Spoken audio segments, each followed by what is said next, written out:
Bonjour à tous et à toutes et bienvenue dans cette nouvelle vidéo. Je sais que ça fait super longtemps. Déjà, je vais vous souhaiter une bonne année. Je sais qu'on est en février, mais je viens de terminer mes examens, donc mon année ne fait que commencer. Dearest Father, closest friend, most beautiful. Pour cette première vidéo de l'année, j'avais envie de faire une petite planification de mon année 2025, mais au niveau de mes romans. Donc d'abord, je vais commencer par vous parler de tout ce que j'ai fait niveau écriture en 2024 et ensuite ce que je planifie pour cette année 2025. C'est parti! L'année passée, j'ai travaillé sur seulement 2 romans. Bon, c'est déjà bien. J'ai jamais fait plus de 2 romans par an. Je sais qu'il y a des auteurs et des autrices qui, durant l'année, commencent un chapitre, un jet d'un roman et puis ils passent à un autre pendant l'année, enfin qui travaillent sur plein de projets en même temps. Moi, j'ai jamais réussi à le faire pour l'instant. J'ai travaillé seulement sur 2 projets. Donc du début de l'année jusqu'en octobre, jusqu'à fin octobre, j'ai terminé le 4e jet de ma romance qui s'appelle Un baiser sous le gui pour Noël. Et pendant le nano, donc le challenge d'écriture qui dure pendant un mois, j'ai écrit le premier jet de ma dystopie qui s'appelle Anomalia. Un baiser sous le lit pour Noël, comme son nom l'indique, c'est une romance de Noël qui a lieu à Londres en 2024. Et elle raconte l'histoire de 2 protagonistes, Jade et Antonin. Jade a 20 ans, Antonin en a 24. Ils sont amis d'enfance, donc ils ont grandi dans le même quartier. Ils sont voisins, leurs parents sont voisins. Et ils ont grandi en s'appréciant moyennement. Ils se taquinent beaucoup, ils se détestent un peu, ils se chamaillent. Et dans cette histoire, tous les deux, ils ont perdu leur mère quand ils étaient petits.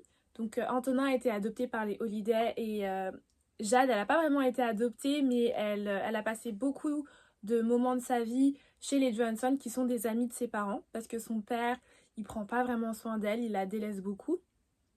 Et ils reviennent à Noël à Londres, une ville qu'ils détestent tous les deux parce qu'elle est pleine de souvenirs, que ce soit de leur mère, de leur famille, de leur ancienne relation.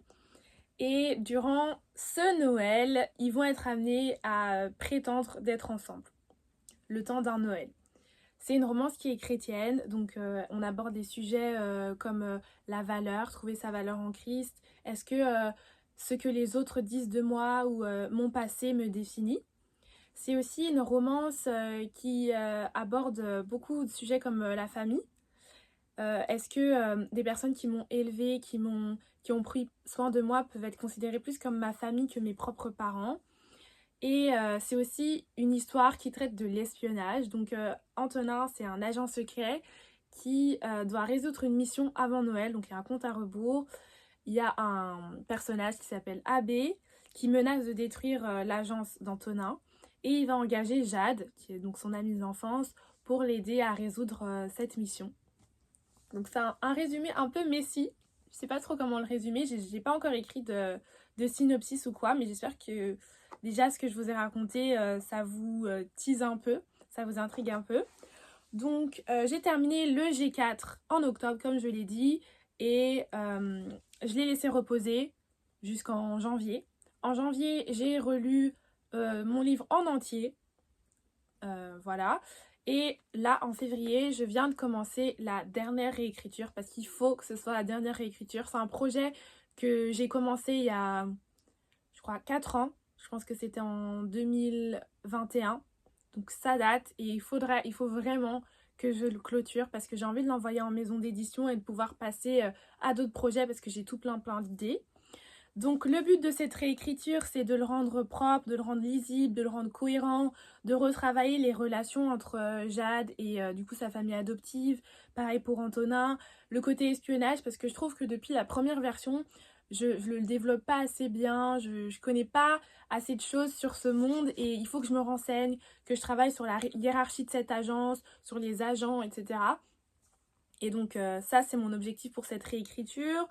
Ensuite, il faut que je retravaille la fin, parce que la fin, j'ai rajouté des chapitres entre-temps dans ma première trame, et du coup, ça n'a pas vraiment de lien ensemble, vu que c'est un livre que j'ai écrit il y a super longtemps et qu'on est déjà au G4, il y a des éléments qui sont de la première version, de la troisième version, et il faut que j'arrive à tout connecter pour que ce soit lisible et cohérent. Donc je vais absolument le clôturer pour mars. C'est ma deadline. En mars, je dois avoir terminé de réécrire mon roman, de le réécrire en entier pour qu'il soit lisible comme je l'ai dit, les fautes d'orthographe, la conjugaison, etc.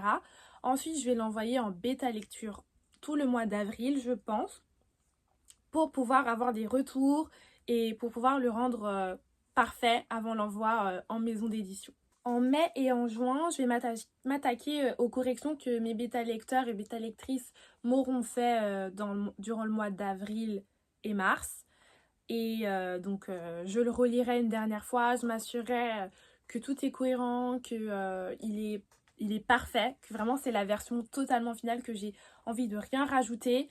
Et il faudra que je m'arrête parce que depuis toutes ces années, j'arrête pas de rajouter des choses. Et il faudra que je mette un stop, que je me dise là, c'est la version idéale du livre pour pouvoir l'envoyer en maison d'édition. Et j'ai trop hâte. J'ai déjà cherché quelques maisons d'édition chrétiennes en Belgique. J'en ai trouvé pas mal, enfin 2, 3, 4, comme ça, quelque chose comme ça. Et j'ai trop hâte de faire mes envois. Et aussi, je voulais vous dire que si vous avez envie de devenir bêta lecteur pour cette histoire, si le résumé vous a plu, n'hésitez pas à me le dire en commentaire parce que je vais préparer un petit questionnaire à envoyer à tous mes bêta lecteurs et bêta lectrices pour savoir quoi améliorer. Il y a certains passages dont je suis pas sûre et j'aimerais avoir plein d'avis pour pouvoir l'améliorer. De toute façon, je vous vloguerai tout ça. Je ferai des vlogs sur TikTok parce que je viens de créer un compte TikTok réservé à l'écriture et au crochet un peu. Et je ferai aussi des vlogs sur YouTube de tout ce que je fais pendant ma réécriture. Et j'ai trop hâte de faire ça parce que ça fait un moment que j'ai envie de faire des vlogs d'écriture mais que je le fais pas. Et c'est l'occasion de commencer. Pendant que mon livre sera en bêta lecture, je vais m'attaquer au G2 d'Anomalia. Et il faut savoir qu'Anomalia, c'est aussi un livre que j'ai commencé il y a super longtemps. Mais j'ai jamais réussi à terminer le premier jet. Je pense que après avoir terminé le G1 de Premier Amour, qui s'appelle maintenant Un baiser sous le gui pour Noël, j'ai commencé Anomalia. Et c'est toujours un jeu comme ça. Donc quand je termine d'écrire PA, comme ça s'appelait avant, je m'attaque... Désolée, je m'attaque à Anomalia. Sauf que je finis jamais Anomalia parce qu'à un moment donné, je suis bloquée. Et je continue un baiser sous le gui un baiser sous le gui pour Noël, encore et encore. Et au final, j'ai jamais terminé Anomalia. Ce qui est vraiment triste parce que c'est une super histoire. Bah, je l'ai terminé durant le NaNoWriMo. Mais même là, c'était un peu chaotique. Parce que comme c'est une dystopie et que je dois créer tout un univers, que je dois inventer des règles, toute une société, j'ai du mal à débuter. Donc là, je l'ai clôturé, mais c'est un premier jet que je vais vraiment devoir retravailler parce que même la fin, je suis pas sûre que c'est la vraie fin.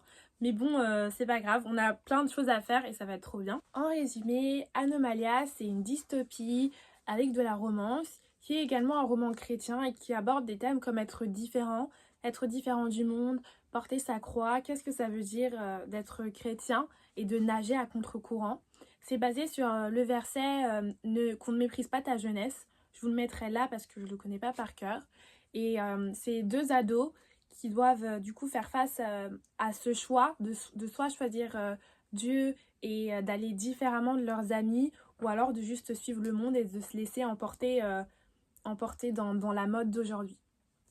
Donc ils sont nés en 2050 dans un contexte de guerre. Il y a eu des alliances entre plusieurs continents et cette guerre elle a mené à des tirs nucléaires. Je sais pas si c'est des explosions nucléaires qui ont causé des maladies. Déjà, ça a éradiqué une partie de la population et ça a causé des maladies qu'on n'avait jamais vues. Cette maladie, elle touche une certaine partie de la population, pas tout le monde. Elle vient à un moment où on s'attend le moins. Elle a des effets qu'on n'a jamais vus et qui sont dangereux. Donc tout le monde est terré chez soi, tout le monde a peur. Et on a Évangéline qui arrive comme une sauveuse. C'est une scientifique qui avait déjà prédit qu'il y aurait ce genre de maladie et elle prédit qu'il y aurait une deuxième vague. Comme solution, elle propose de s'enfermer dans son bunker qu'elle prépare depuis longtemps. sauf que les places sont limitées et tout le monde va recevoir un billet dans son journal, un billet de loterie. Et les numéros qui seront choisis pourront rentrer dans le bunker et les numéros qui ne seront pas choisis devront rester sur Terre. L'air est irrespirable et justement, on rentre dans le bunker en attendant que l'air soit respirable à nouveau. C'est pour ça que d'abord, les scientifiques qui sont privilégiés dans l'entrée dans le bunker. Ensuite, on a les médecins. Donc, il y a déjà moins de place et les gens se battent pour entrer dans le bunker. On a aussi des gens qui sont un peu marginalisés, les chrétiens, tous les gens qui sont un peu religieux sont marginalisés dans cette nouvelle ère de la société. Donc, non, pas Elena, justement, son nom a changé. Divine et Cella, qui sont mes personnages principaux, deux ados de 16 ans, vont entrer dans ce bunker. Ils vont décider d'y rentrer.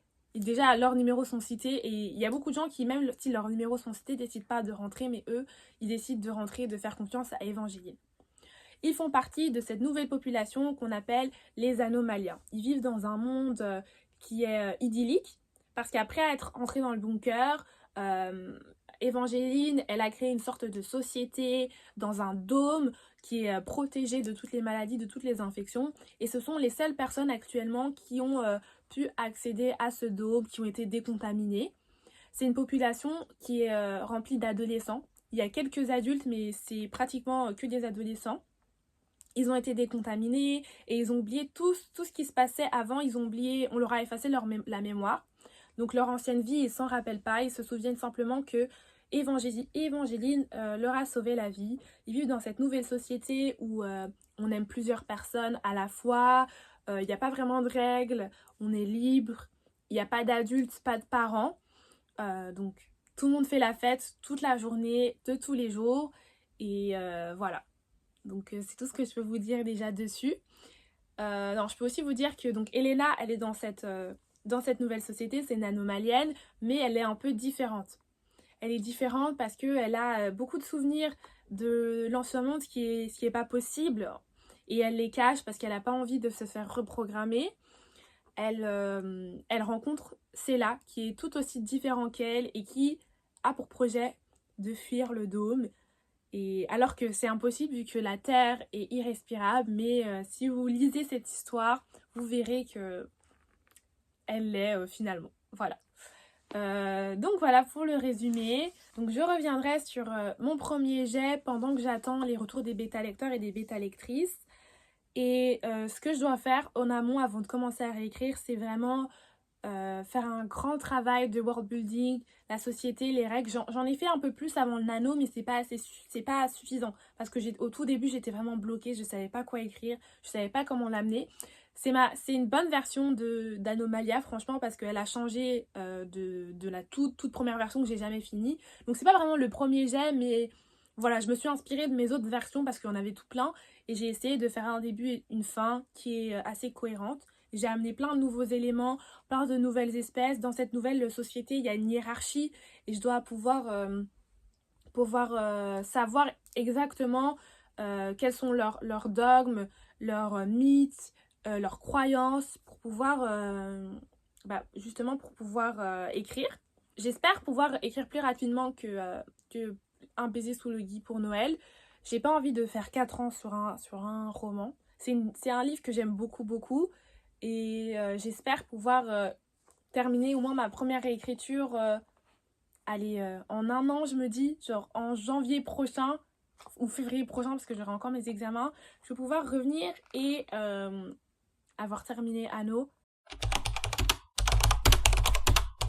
Mes objectifs pour cette année sont de terminer Premier Amour, enfin Un baiser sous le gui pour Noël, et de l'envoyer en maison d'édition avant, si je le fais lire en mai-juin, je pense que avant novembre, il faut que je l'ai envoyé en maison d'édition.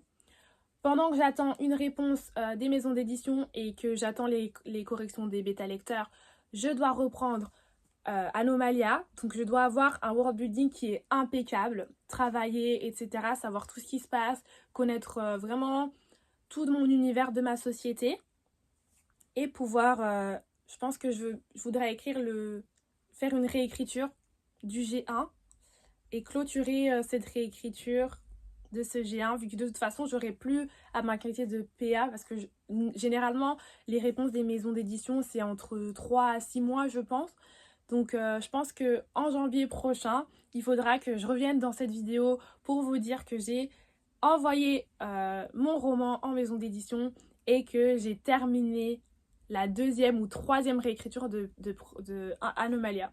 En fait, je sais pas si j'aurais fini la troisième réécriture parce que je sais que il faut vraiment que je réécrive le début, la fin parce que je suis pas sûre. Sûrement que je le laisserai reposer et que j'entamerai une troisième réécriture qui j'espère sera la finale, mais me connaissant, j'aurai plein de nouvelles idées et j'ai tourné en rond. Mais voilà. C'est tout pour cette vidéo. J'espère que ça vous a plu, que ça vous a donné envie d'en apprendre plus sur mes romans.